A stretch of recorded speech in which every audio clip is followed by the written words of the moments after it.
Hey guys, and welcome back to Battlefront Updates. Patch 1.0 and the last Jedi content drop is now live for everyone in Star Wars Battlefront 2. And in this video I wanted to go over the patch notes, because I will have videos later today going over the actual new content, but I thought while the game is downloading I could go through the patch notes, because there is quite a lot of balance changes to the heroes, which I think is fantastic. So I'm simply gonna go from top to bottom. First off, we have Lando, and I'm really glad about these buffs because he's one of my favorites, and they've increased his sharp shot damage from 190 to 200. So now you can actually one-shot heavies who are not affected by any buffs, which I think is fantastic because it's really frustrating when they have 10 health left.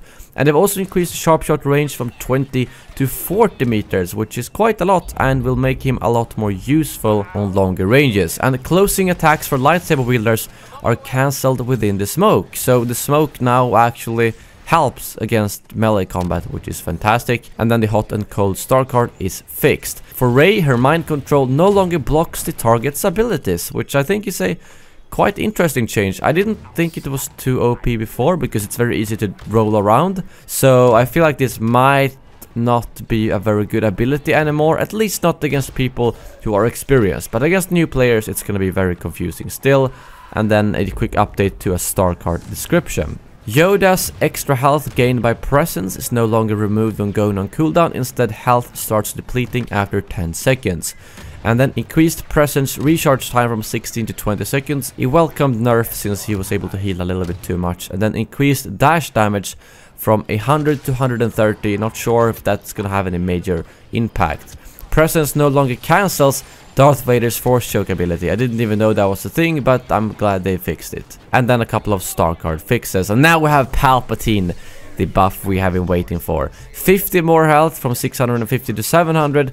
Increased maximum regeneration from 150 to 300. I'm not entirely sure what this means. I guess it means that his health threshold will not go down as fast. And then increased regeneration rate from 50 to 75. I'm assuming that's health regeneration. I'm not entirely sure.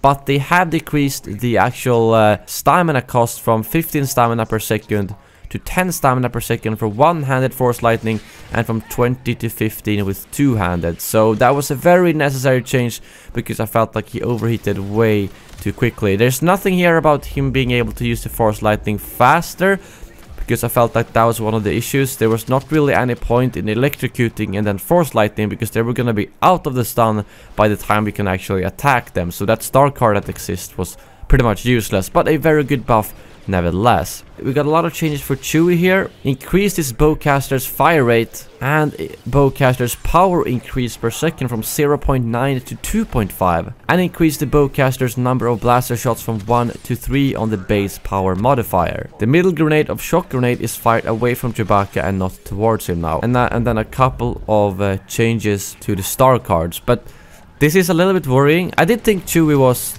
too weak against infantry, but he was extremely powerful against heroes. And this to me makes it seem like he's gonna be even more powerful against heroes. So I'm afraid that Chewbacca will be able to completely stomp everyone in heroes versus villains now. But we'll see, hopefully not. And then we've got Bosk, increased Predator Instinct's heat per bullet by 0.005. I'm not really sure if that does anything, it's so little. Adjusted Bosk's battle point cost on certain maps, which is because he was supposed to be cheaper on Clone Wars maps. And they've decreased the Predator Instinct's maximum possible active time while firing by 1 second. And then we've got Boba Fett, and I am very glad to see that they have nerfed the bonus damage from the anti-hero rockets, because that was so OP before. And they've also nerfed the intense barrage a little bit, which is really good to see. And then a couple of other changes to his jetpack and abilities. And then with Han Solo, a quick star card change. Leia also have 2 quick star card fixes. Darth Maul's Furious Throw can now damage objectives and vehicles, which makes sense. I didn't even know that was an issue. And then we got some more overall changes in arcade, basically a lot of fixes simply to a lot of different issues. And on the general part, we've got a lot of general bug fixes, such as the lag, and it also seems like they have made improvements to the idle kick logic that detects players who aren't participating in a match. So hopefully that means that the AFK farming is now gone.